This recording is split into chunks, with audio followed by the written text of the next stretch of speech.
আল্লাহ রাব্বুল আলামিন সূরা লুকমানের 17 নম্বর আয়াতে ঘোষণা করেন। কি ঘোষণা করেছেন লুকমান, তার সন্তানকে কি নির্দেশ দিয়েছেন, এই বিষয়ে আল্লাহ পাক আলোচনা করেছেন। আমরা ধারাবাহিকভাবে আলোচনা শুনব। আমি অনুরোধ করব আপনারা কেউ উঠা বসা করবেন না, দয়া করে সবাই বসে পড়ুন। যারা দাঁড়িয়ে আছেন, আশেপাশে কথা বলতেছেন, একদম চুপ হয়ে যান, কারণ আজকের মাহফিলের সাথে আদব রক্ষা করাই হলো জরুরি। এটা অবশ্যই আদবের খেলাফ যে আপনারা আশেপাশে কথা বলবেন। যারা শুনছেন তাদের যেন ডিস্টার্ব না হয়, সেদিকে সবাইকে লক্ষ্য রাখতে হবে। আল্লাহ পাক আমাদের সবাইকে কবুল করুন। আবারও বলি আমিন। আল্লাহ পাক বলেন, ইয়া বুনাইয়া আকিমিস সালাহ। আল্লাহ পাক লুকমান আলাইহিস সালাম তার সন্তানকে কি উপদেশ দিয়েছিলেন, সেই উপদেশগুলি কোরআনে কারিমের মধ্যে কোট করে দিয়েছেন। সুবহানাল্লাহ। কি কি উপদেশ দিয়েছিলেন? বলতে পারেন, হুজুর আপনি তো বললেন সবরের আলোচনা করবেন, ধৈর্যের আলোচনা করবেন, তো এইখানে লুকমান আলাইহিস সালামের নামাজের বিষয় আনতেছেন। আগে আমরা আয়াতের অর্থটা বুঝি।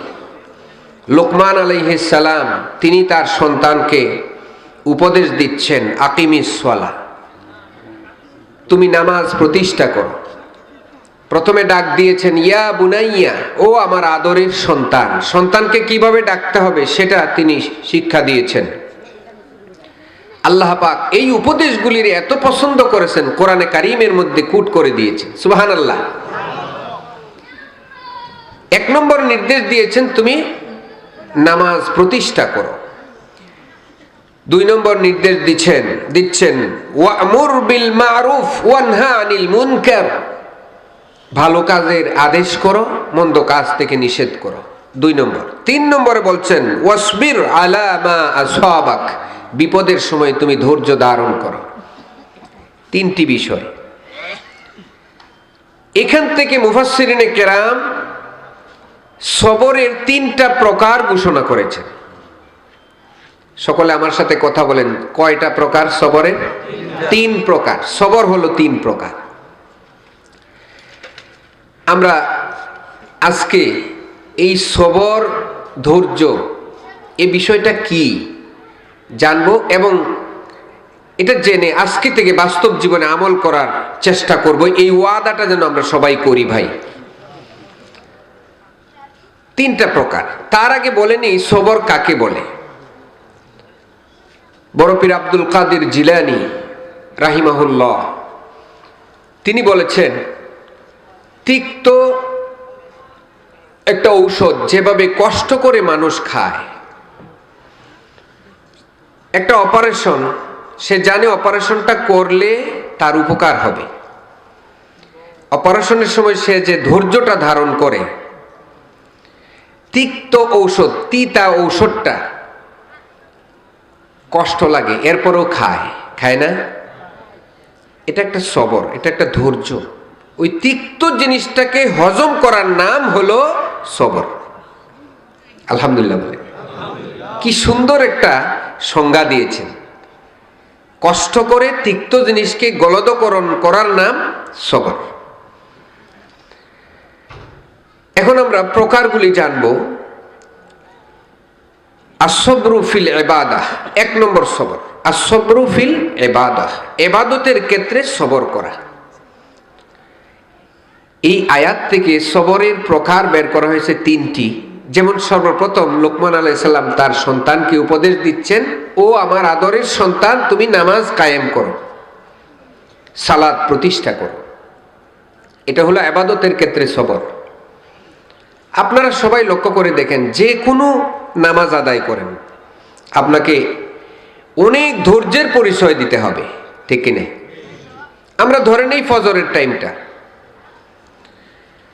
ফজরের টাইমে মানুষেরা ঘুমিয়ে থাকে, তার কাছে আরাম লাগে। ওই আরাম ছেড়ে ওঠাটা তিক্ত, অনেক কষ্টকর, ঠিক কিনা? এটার নাম সবর। গতকালকে আমি একখানা হাদিস পড়লাম। হাদিস পড়ে এই হাদিসের উপর আমল করছি আজকে। হাদিসটা হলো, ফজরের নামাজ না পড়ে কেউ যদি ঘুমিয়ে থাকে তাহলে সর্বপ্রথম তার একটা সমস্যা হবে, সেটা হলো তার স্মৃতিশক্তি নষ্ট হয়ে যাবে। স্মৃতিশক্তি নষ্ট হয়ে যাবে, এটাই বড়। ওর স্মৃতিশক্তি নষ্ট হয়ে যাবে, তার কিছু মনে থাকবে না, ডিপ্রেশন দেখা দিবে, অর্থাৎ ঘুম আসবে না, তার ভালো লাগবে না, মাথা ধরা ধরা ভাব হবে। এর কারণ কি? সে ফজরের টাইমে সঠিকভাবে উঠতে পারে নাই। হতে পারে অন্য কোনো কারণেও, কিন্তু এটা একটা কারণ।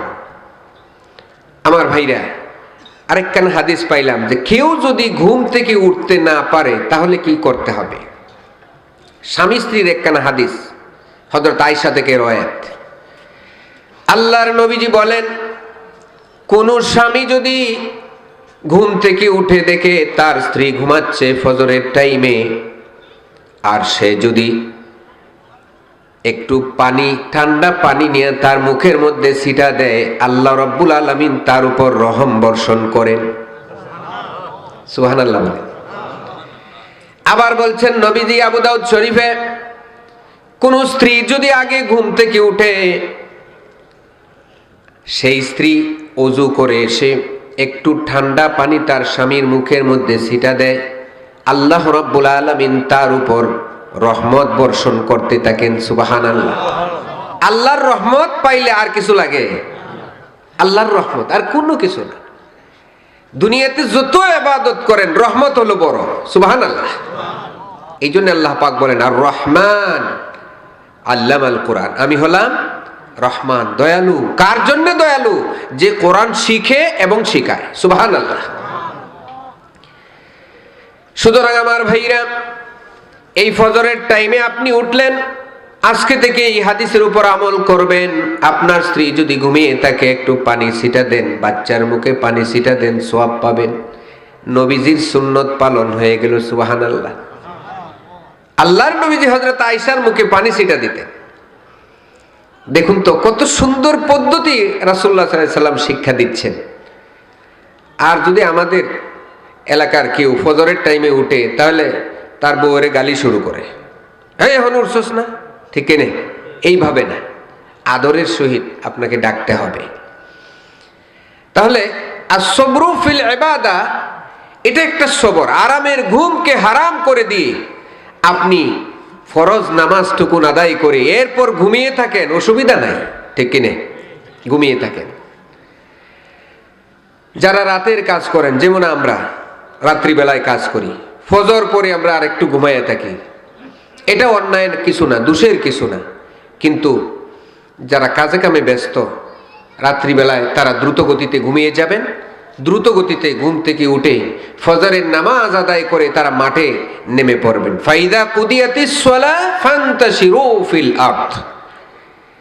শুধু তাই নয়, জোহরের নামাজ আপনি সবর করতে পারলেন না, জমিতে নেমে গেলেন, জোহরের টাইম চলে যাচ্ছে, আপনি মনে মনে ভাবলেন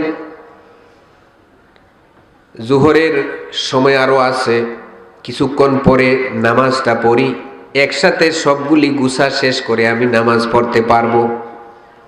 জমিনে কাজ করতেছেন, গুছা দিচ্ছেন, অথবা আগাছা নিড়ানি দিচ্ছেন, যে কোনো কাজ করতেছেন, আপনি চিন্তা করতেছেন যে আর এতটুকু কাজ করতে পারলে আমার কাজটা আজকের জন্য শেষ হবে, একেবারে আমি চলে যাব, নামাজটা আদায় করব। হঠাৎ করে দেখবেন আসরের আজান হয়ে গেছে, ঠিক কিনা?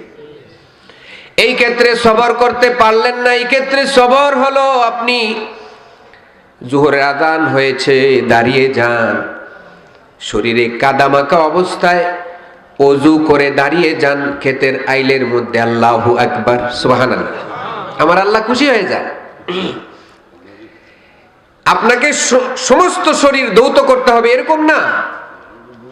জমিনে কাজ করতেছেন, শরীরে পেক কাদা লেগে গেছে, সমস্যা নাই, মসজিদে ছুটে আসুন। মসজিদে না আসতে পারেন, ক্ষেতের আইলে পড়েন, সুবহানাল্লাহ বলেন, সমস্যা আছে? ক্ষেতের আইলে পড়েন।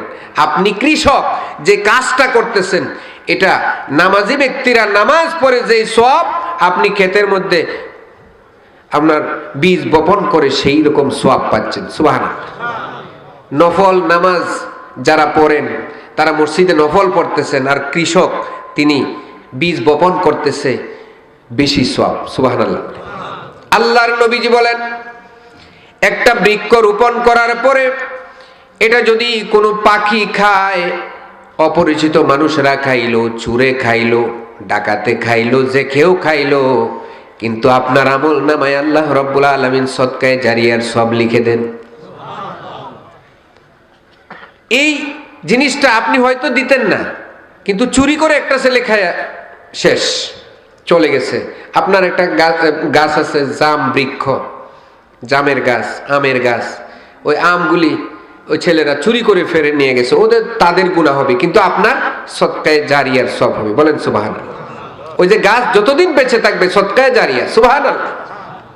সুতরাং আমার ভাইরা, এই ক্ষেত্রে আপনি যদি সবর করতে পারতেন, আল জুড়ছেন, আল লাঙ্গলটা সুজা রেখে রাস্তার পাশে দাঁড়িয়ে যেন আল্লাহু আকবার, দেখা যায় না এমন? আপনার হাওড়ে গেলে এখনো দেখা যায় মানুষেরা নামাজ পড়তেছে। এটা হলো সবর। আসরের আজান হয়ে গেছে, দোকানি ভাই বসে আছেন, ব্যবসার মধ্যে বসে আছেন, লোকজন ভিড় করেছে, জামাতের সময় চলে যাচ্ছে। উনি মনে করলেন, আমি যদি মসজিদে চলে যাই তাহলে তো এই মুহূর্তে এই মানুষগুলিকে আমি আর পাবো না, গাহক ছুটে যাইব, ঠিক আছে, গ্রাহক ছুটে যাবে, এই ভয়ে আপনি মসজিদে গেলেন না। কিন্তু আপনি জানেন না, আপনি যদি এই ক্ষেত্রে সবর করতেন, মসজিদে চলে যেতেন, আল্লাহ রাব্বুল আলামিন আপনাকে অন্যদিকে বাড়াইয়া দিতে পারতেন, ঠিক কিনা? অন্যদিকে বাড়িয়ে দিতে পারতেন। কিভাবে আপনি নিজেও বুঝবেন না।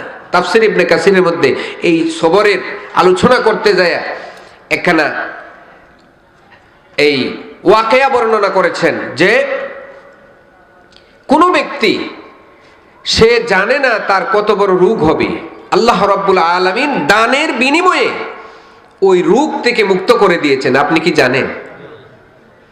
আমি জানি না আমার 1 বছর পরে রোগ হবে, আমি জানি না, কিন্তু দান করার কারণে, সবর করার কারণে, অর্থনৈতিক সবর, ইবাদতে সবর, এই সবরগুলি করার কারণে আল্লাহ রাব্বুল আলামিন আমার ওই রোগটা মুক্ত করে দিয়েছেন, যে রোগের জন্য 5 লক্ষ টাকা খরচ হয়ে যাইত। সুবহানাল্লাহ বলেন। সুতরাং আমার ভাইরা, আমরা এই বিশ্বাস রাখবো যে আল্লাহর জন্য সময় দিলে আমার আল্লাহ আমার জন্য সময় দিবেন। আল্লাহর জন্য আমি যদি ছাড় দেই, আমার আল্লাহ আমার জন্য ছাড় দিবেন। সুবহানাল্লাহ।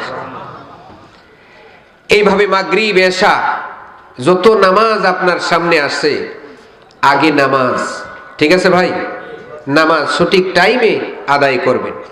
আল্লাহ রাব্বুল আলামিন বলেন, ইন্নাস সালাতা কানাত আলাল মুমিনিনা কিতাবাম মাওকুতা, নিশ্চয়ই নির্দিষ্ট সময়ে নামাজ আদায় করা মুমিনের জন্য অবশ্য কর্তব্য। নির্দিষ্ট সময়ে নামাজ আদায় করতে হবে। আপনি যদি অপেক্ষা করেন, একটু পরে শয়তান আপনাকে পেয়ে বসবে, ঠিক কিনা? আপনাকে ভুলিয়ে দেবে। হঠাৎ করে আপনি অন্য ওয়াক্তের নামাজের আজান শুনে বলবেন, কি করলাম, নামাজ তো আজকে পড়ি নাই, আসরের নামাজ তো পড়তে পারি নাই। হয় কিনা এমন? কেন এমন হবে? আপনি যখন সময় হবে তখনই নামাজ আদায় করে নেবেন, আর ভুল হবে না। তাহলে বুঝলাম, নামাজ সঠিক টাইমে আদায় করা হলো নামাজের ক্ষেত্রে সবর আদায় করা। এটাকে বলে as-sabru fil ইবাদাহ। যে কোনো ইবাদত আপনি লক্ষ্য করেন, হজের সময় হয়েছে, আপনার টাকা আছে, পয়সা আছে, সব কিছু রেডি আছে, কিন্তু আপনি হজে যাচ্ছেন না। মনে করতেছেন আমার ছেলেকে বিবাহ করাই, মেয়ে বিবাহর যোগ্য, তাকে বিয়ে দেই, এই চিন্তা করে আপনি দেরি করলেন। এই মুহূর্তে মালাকুল মউত আপনার সামনে এসে হাজির। তাহলে আপনি ইহুদি অথবা খ্রিস্টান হয়ে মরেন, নবীজির কিছু আসে যায় না, ঠিক কিনে? এই জন্যে দেরি করা যাবে না। সবর, এবছর ফরজ হয়েছে, এবছর টাকা দিব, যাওয়া না যাওয়া এটা আল্লাহ পাক জানেন, কিন্তু আমার দায়িত্ব হলো রেজিস্ট্রেশন করে রাখা। যাদের হজে যাওয়ার ইচ্ছা টাকা পয়সা হিসাব করেন যে আমার উপর হজ ফরজ হইল কিনা, এই হিসাব করা আপনার জন্য ফরজ। এই হিসাবটা করে রাখুন, যদি ফরজ হয় রেজিস্ট্রেশন করে রাখুন, যখন আল্লাহ পাক কবুল করবেন তখনই আপনি আল্লাহর ঘরে যাইতে পারবেন। এইবার আসেন, আমাদের দ্বিতীয় প্রকার হলো আসসবরু ফি তুরুকিল মাসিয়াহ, গুনাহ মাপ, গুনাহ থেকে দূরে থাকা। মাসিয়া আই জুনুব, বিভিন্ন পাপাচার থেকে দূরে থাকা, এটা হলো সবর। আপনার মনে চাচ্ছে এটা করবেন, কিন্তু এটা গুনাহ হবে, এই জন্য আপনি ফিরে তাকলেন। এটা এই ক্ষেত্রে কোরআনে কারীমের মধ্যে হযরত লুকমান আলাইহিস সালাম তার সন্তানকে দ্বিতীয় যে নির্দেশ দিচ্ছেন, ওয়া আমুর বিল মারুফ ওয়ানহা আনিল মুনকার। লুকমান আলাইহিস সালাম বললেন, ও আমার আদরের সন্তান, ওয়া আমুর বিল মারুফ, ভালো কাজের আদেশ করো, ওয়ানহা আনিল মুনকার, এবং তুমি খারাপ কাজ থেকে মানুষকে নিষেধ করো। এই দুইটা কাজ যদি আপনি করতে চান তাহলে আপনাকে সবর লাগবে, ঠিক কিনা? কারণ ভালো কাজের আদেশ যদি করেন আপনাকে মানুষ ভালো বলবে, যখনই আপনি খারাপ কাজের নিষেধ করতে যাবেন তখনই আপনি খারাপ হয়ে যাবেন, ঠিক কিনা? মুমিনের কাজ হলো তিনি নামাজ প্রতিষ্ঠা করবেন, দ্বিতীয়ত তিনি সৎ কাজের আদেশ করবেন, অসৎ কাজ থেকে নিষেধ করবেন। এখন আমাদের দেশে সৎ কাজের আদেশের অভাব নাই, এই আয়াত সবাই মানে, ঠিক কিনা? এ ভাই নামাজ পড়ো, এতে আপনারা কেউ মারবো ধরিয়া, আপনাকে কেউ প্রহার করবে না, রাগও হবে না। কিন্তু এখানে বসে লুড্ডু খেলতেছে, আপনি যদি লুড্ডু খেলাইকে বাধা দেন খুব গুসা হয়। কথা বলেন ঠিক না বেটি? এই যে চেয়ারম্যান সাহেবের লই আমরা তো কাজ করছি সমাজে, শেওড়া গ্রামের ইতিহাস ঐতিহ্য পরিষদ অনেক কাজ করতেছে আলহামদুলিল্লাহ। আমরা তো দেখি অনেক ভাই, পরিচিত ভাই, যায় দেখি মোবাইলে 3-4 জন একসাথে লুড্ডু খেলতেছে, সামনে গিয়ে দাঁড়াইলাম, আমার দিকে তাকাইয়া চলে যায়। অনেকে দূরে যায় মন্তব্য করে, কয় যে আরো কত খারাপ কাজ আছে, এইগুলি বন্ধ করতে পারে না। ও ভাই, সব খারাপ কি বন্ধ করা সম্ভব? কি বলেন আপনারা? সব খারাপ বন্ধ করা সম্ভব না, যে সবগুলি পাওয়ারও আপনার কাছে নাই। আপনি ইচ্ছে করলেই বাংলাদেশ থেকে মদ দূর করতে পারবেন না, জুয়া দূর করতে পারবেন না। পারবেন? কারণ কি? মদের লাইসেন্স এই বাংলাদেশের আইনেই আছে, আছে কিনা? বাংলাদেশের আইনে মদের লাইসেন্স আছে, জুয়ার লাইসেন্সও আছে। এখানে বিশাল যাত্রা গান হবে, ওইখানে জুয়া হবে, থানা থেকে পারমিশন নিয়ে আসছে, হয় কিনা? মৌলানা সাহেবগণ বাধা দেয়, মিছিল করে, তখন ওইখানে যাইতে হবে, আবার যেখান থেকে তারা পারমিশন নিয়ে আসছে ওই জায়গায় যাইতে হবে, ওইখানে ঘেরাও করতে হবে, যা আমরা বেশি শক্তিশালী, ভেঙে ফেলবো। এই কথা না বললে ওইটা বন্ধ হবে না, ঠিক কিনা? আইনি বিষয় আছে, যার কারণে ইচ্ছা করলেই আপনি সব কাজ বন্ধ করে দিতে পারবেন না। রাসূল পাক সাল্লাল্লাহু আলাইহি ওয়াসাল্লামের সময়ে মদ জুয়া কিভাবে তিনি বন্ধ করেছিলেন? আস্তে আস্তে 3টা তবকায় বন্ধ করেছিলেন। আজকে সেই আলোচনার সুযোগ নাই, আমার সময় কম। ভাইরামার, আমি মূল কথা 3টা প্রকারের ব্যাখ্যা করি, আমি শেষ করে দিচ্ছি। ভাইরামার, আমি বলছিলাম আল্লাহ রাব্বুল আলামিন নির্দেশ দিয়েছেন তুমি ভালো কাজের আদেশ করো, মন্দ কাজ থেকে নিষেধ করো। এই মন্দ কাজের নিষেধ যখন আপনি করতে যাবেন আপনি খারাপ হয়ে যাবেন। এই মুফিজি কত মানুষের কাছে খারাপ হয়েছে শুধু ওই মন্দ কাজ থেকে নিষেধ করার কারণে। বলে যে আর হুজুররা আসতে পারে না, আপনি আসেন কেন? অনেকে আমারে বলতেছে এই সংগঠন থেকে আপনি আউট হয়ে যান। আর কয়জন মৌলবী আছে আপনাদের সংগঠনে? এই মৌলানা আব্বাস আলী সাহেব আছেন আমাদের সাথে, বলেন আলহামদুলিল্লাহ। ভাইরা আমার, প্রতি মাসে আমরা মিটিং করি অত্র অঞ্চলে। যুবক ভাইদেরকে অনুরোধ করে বলি, তোমরা এই যে মোবাইলের ভিতরে লুড্ডু খেলা বা অন্যান্য খেলা, এইগুলি বাবারা ছেড়ে দাও। এরপরে মদ গাজার আসরও বসে এই অঞ্চলে, আমি খবর পাইছি। আল্লাহর রহমতে কোনো কোনো জায়গায় দৌড়ানি দেওয়া হয়েছে, আরো বড় করে দৌড়ানি দেওয়া হইব ইনশাআল্লাহ। বলেন ইনশাআল্লাহ। আপনারা থাকবেন তো? এই সমাজ নয়, শুধু আমাদের গ্রাম, ইনশাআল্লাহ এই গ্রামের দায়িত্ব আমাদের ইনশাআল্লাহ। কি বলেন? আমরা সকল শক্তি প্রয়োগ করব, অর্থনৈতিক শক্তি প্রয়োগ করব, টাকা লাগলে টাকা দিবেন, শ্রম লাগলে শ্রম দিবেন। যদি বলি রাত্রে 10টার সময় লাঠি লয়ে দৌড় লাগবো, পারবেন তো ইনশাল্লাহ? রেডিতে হচ্ছে ইনশাল্লাহ। এই খারাপ কাজ হইতে দেব না আমাদের সমাজে। এইভাবে যদি এই বাংলাদেশের প্রতিটা গ্রাম থেকে উচ্চারিত হইতো তাহলে খারাপ কাজ থাকতো?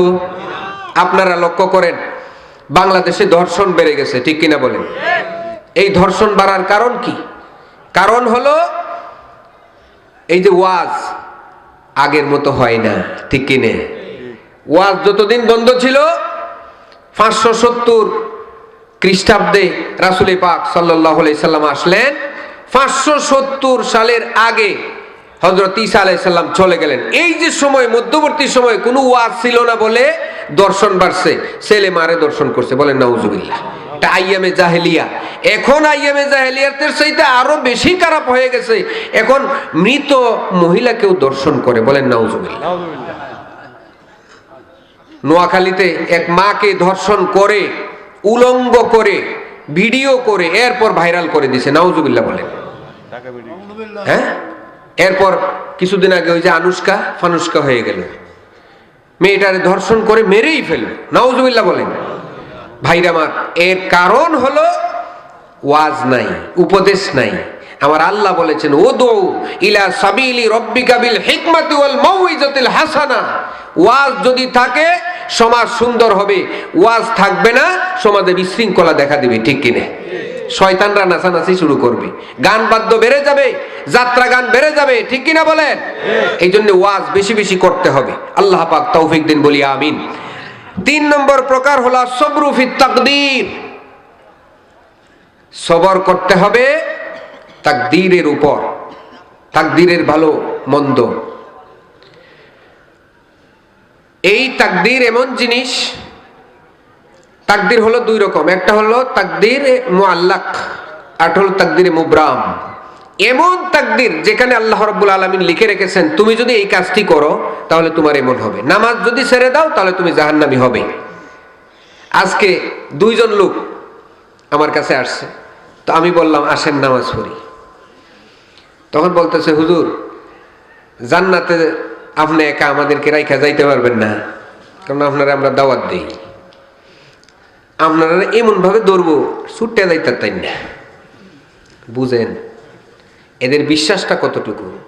আমি বললাম সারা জীবন যদি ওয়াজ করান, মৌলবীদেরকে খাওয়ান, কোনো লাভ নাই যদি আপনি নামাজ আদায় না করেন, কারণ সর্বপ্রথম হিসাব হবে নামাজের, ঠিক আছে ভাই?